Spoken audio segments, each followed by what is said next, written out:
What's going on, family? Black Phoenix. I'm at a job site down here downtown by the College of Tempe. I do some welding. This beam up here. And we established these tools. Got these space plates to put on.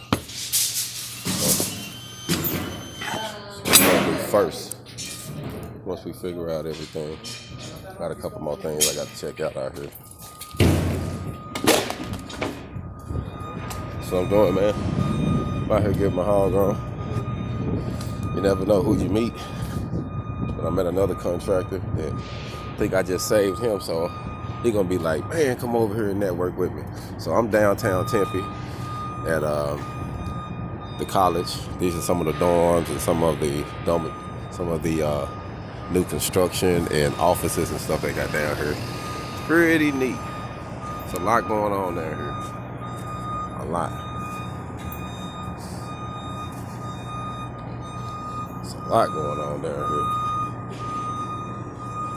here. Just want to show y'all because I know there's something that you don't see all the time, but this is Tempe, Arizona. Some of college dorms, some of their labs, and new construction. Pretty neat. It's pretty neat. Pretty neat. All gone.